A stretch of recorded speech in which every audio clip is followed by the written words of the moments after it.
I had to stop saving everybody else. I realized I'm exhausted like all the time, and not just physically tired, mentally, spiritually tired. I kept telling myself, I need more rest, I need more motivation, I need more discipline. I was actually carrying people I shouldn't have been carrying. I was trying to save everybody. So yeah, I abandoned myself.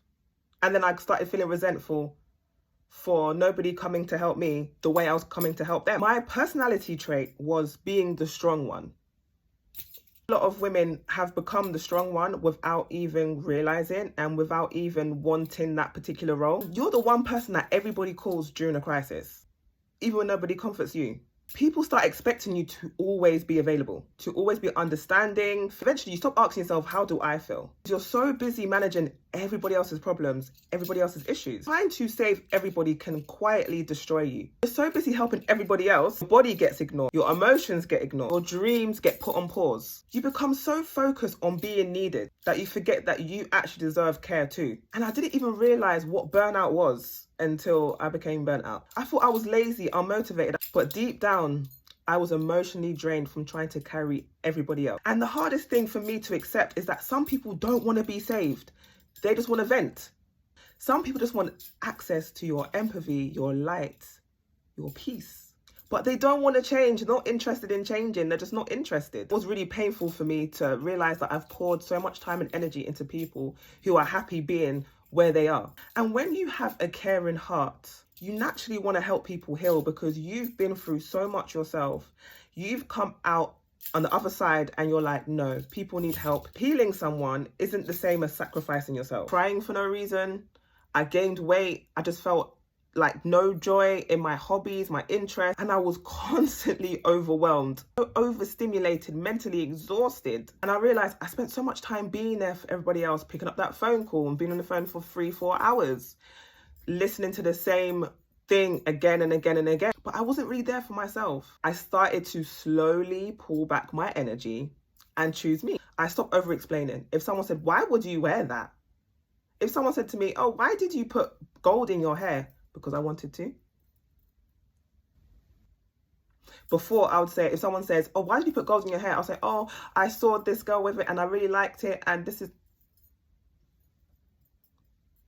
because I want to. That's my new thing now, where people don't ask me questions anymore because they know the answer is because I want to. And I stopped trying to rescue people and trying to shove knowledge down their throats and say, look, this is you. This is how you change this.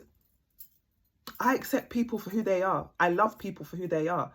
If they like it, I love it. I stopped feeling guilty for resting. I stopped feeling guilty for having time to myself. I stopped feeling guilty for quote unquote wasting time. And I stopped abandoning myself just to make other people feel comfortable. At first, it was very uncomfortable making other people feel uncomfortable, but I'm trying to make myself comfortable.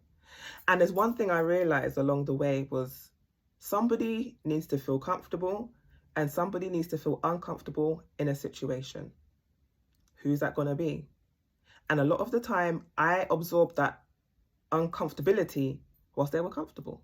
You're used to overgiving. Choosing yourself feels like you're being so selfish. But it's not selfish, it's necessary. And what I learned is that being a good person doesn't mean you have to destroy yourself to show you're a good person. I learned that being peaceful is so much more important than being liked. When I constantly try to save everybody, I have no energy left for myself. And some of the most strongest women are the ones that are looking out for everybody, that are there for everybody. They are some of the most strongest women.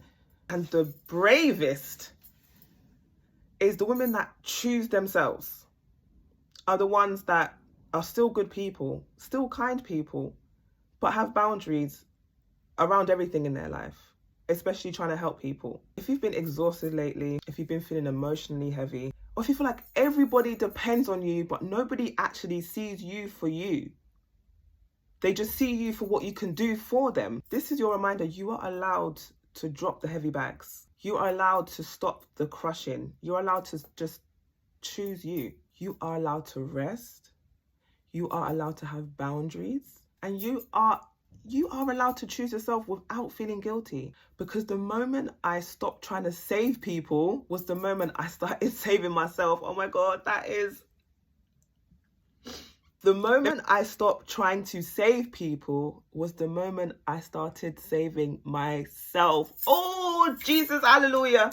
Woo, that's a word. That's a word. That's a word.